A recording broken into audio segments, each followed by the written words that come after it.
Hi, welcome to Gene Rants. I'm Gene, and today we're going to, well, first a little side trip already. I do these side trips, so I'm going to start with one, which is just that this is the fourth day of the government shutdown, fourth day of I don't care. This is Friday.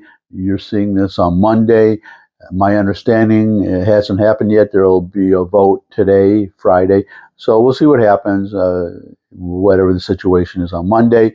Just wanted to mention that the government is shut down. I don't care. I'm looking forward to the mass layoffs that Donald Trump already has in the works.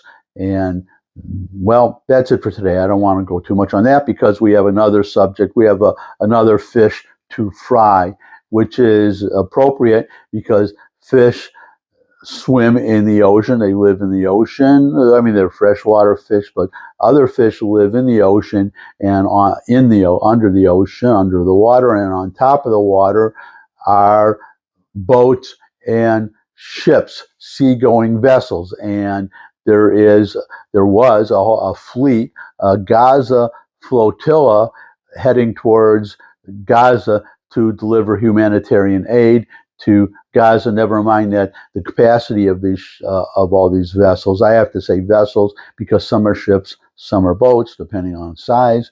But all of them combined, the amount of aid that they could carry would not even fill one of the hundreds of trucks that are going into Gaza every day. So everybody, it's obvious that this is just, well, their 15 minutes of fame, number one, especially Greta Thunberg, who seems to be a real publicity hog. But the main thing is that it was just they just wanted to break the blockade and show, hey, we broke the blockade. We are freeing Palestine or freeing Gaza, and as a practical matter, helping Hamas. Which, by the way, interesting little tidbit. I don't know if it made the Western news, but the Israeli news documents discovered Hamas funded that flotilla. They paid for that flotilla. Hamas did. All right. And number two, another little tidbit, as the Israeli boats approached with soldiers to board these ships, the passengers on the ship started chucking their cell phones out the window into the sea, or over the railing into the sea. So it must have been some interesting stuff. We'll never know now, but must have been some interesting stuff on those cell phones. Unless, I wonder, is it because cell phones get backed up to the cloud? I don't know if they all do, but I wonder if the information is still on the cloud. Something for, well, if it's there and it can be retrieved, I trust the Mossad to be able to do that. And and now to the main subject is all the boats and ships have been intercepted by the Israeli Navy. Not one ship made it to Gaza, and the people were taken off those ships. They are now being held in Israel. As I understand it, they are to be deported, but that's right now. But there are some Israelis in the government who are saying, no, we did that last time and they just came back. We need to lock them up for a few months, teach them a lesson. And another way to teach a lesson, in my opinion, others have suggested this, sink the boats. Unless keep ones that the Israelis could use for themselves, maybe, but for law enforcement or something or whatever, or carrying cargo. But otherwise, sink them. Say you organize it, because I've read that another flotilla is already being organized. I don't know why they would. It's so useless. But the idea, so you send a message to them. Well, if you come organize more ships, whoever vessels, whoever sponsors a vessel or owns a vessel, well, kiss it goodbye. It's because the Israelis will sink it. That's what they should do. And in my opinion, they should sink it with the aid on the ships to teach another lesson. That is, if you can either send the aid through official channels, number one, and they were given the chance too. The Israelis, they broadcast through loudspeakers or on the radio and said, redirect your ships to Ashdod, a port, one of the Israeli ports, and we will offload the aid and deliver it. after we've inspected it to make sure that there are no weapons or other contraband in the aid. And these people in the flotilla, they refused to do it. And you're going to see why in a moment, which is the main point of today's vlog. But that's what I would do. Another alternative is, why deliberate at all? Just donate money to the official organizations, the United Nations, or the Gaza Humanitarian Fund, which is doing an excellent job of delivering last I checked, 170 million meals since they started in May, and there must obviously more than that by now, and Hamas not getting the aid. And so they're doing a great job, but just donate money to them and let them handle, they're already delivering the aid, you help pay for the aid. So it was all a big publicity stunt. But now we have to ask, now that I said sink the ships with the aid, but what will the Israelis do with the aid? And you're going to find out now that that was actually, well, I gave you a clue, because in the title to today's vlog, what will Israel do with humanitarian aid? I put humanitarian aid in quotes, and you're going to see why right now. I'm sure you guys can guess where I am, because it's pretty much an empty room. That's right, I'm inside one of the vessels, one of the largest vessels to come in this Yom Kippur flotilla. And while we're processing this boat, there's one thing missing, guys. All this aid that they were supposed to bring into Gaza, which explains one thing to me, I'm sure it explains to you, that when we and multiple other countries offered them to take this aid and bring it to the Gazans, we could facilitate its safe arrival, they flat out rejected it. And now we know why, because it was never about bringing aid to Gazans, but it was all about the headlines and the social media followings. You know, I'm not going to say every ship, and every boat, but at least one, and then there have to be others. Just that no aid. There is no aid. They were not delivering aid. It was all a publicity stunt. That's all they were doing. They were not delivering.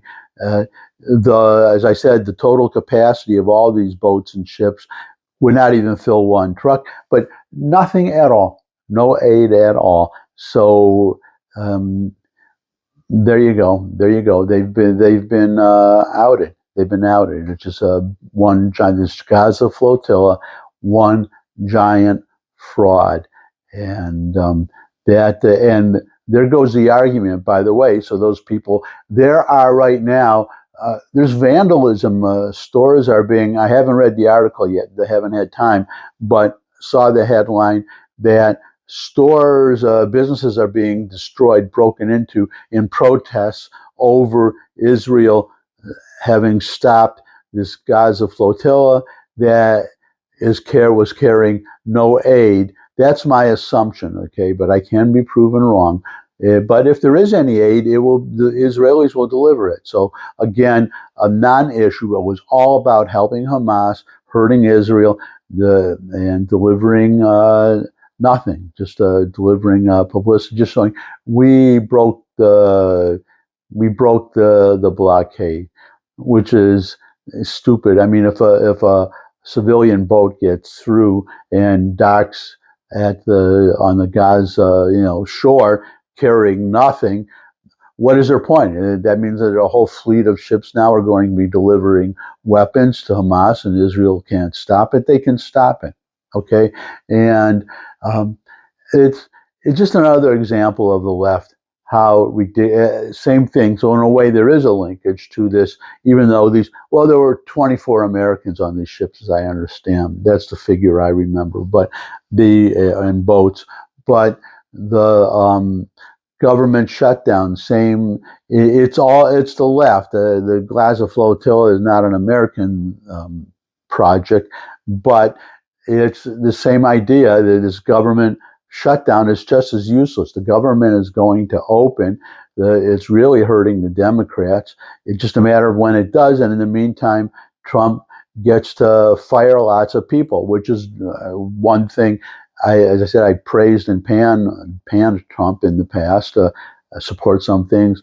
I don't have what I call Trump TSS, Trump sycophancy syndrome, that I automatically, because I'm conservative, praise everything that Trump does, or for that matter, the Republican Party, which is why I'm independent. I don't belong. You might think I'm a Republican. I'm not. I'm an independent, but I lean very much, frankly, conservative, very much to the right. But I don't. Um, I, I try, well, independent. That's what it means. I try to be independent. And this is one thing that Trump is getting right. If he carries through, hasn't happened yet. I understand they're planning these mass firings, but no president has ever done that before. And the government is smaller, and it teaches the Democrats that, at least while Donald Trump is president, but I would assume the same, say if the Republican wins in 2028, J.D. Vance's chances look very good. But you shut down the government, and you don't vote for a continuing resolution, you Democrats. Well, we'll just more firings. That's going to be the result. They've really, and what's interesting, I guess we're on this subject now, so I might as well end on it, because this works with Republicans and it's not going to work with Democrats. Are they going to, because the only thing they can't, if there's a government shutdown with a Democrat president, that president cannot use the shutdown by definition, cannot use the shutdown to increase spending.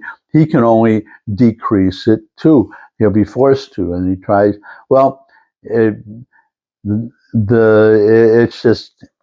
very something very smart. I mean, very dumb on the Democrats' part, very smart on Trump's part, and the GOP. Hold your ground. Hold your ground. You're winning. You have a winning hand. Public is siding with you, and I guess I'm siding with all of you, whether you agree with me or not, as people, as friends, but not obviously politically. I don't side, but I don't just side with necessarily with the conservatives either. It's I side with me as far as what I think is right for this country. But I value your opinion. Comment section below the video. Share this video with anyone you think would benefit from it. But most of all, come back and see me again. I'd love to see all of you again. And until I do see all of you again, oh, did I say subscribe? Well, subscribe. Cannot repeat it too much. And then I look forward to seeing all of you again. And until I do see all of you again, bye.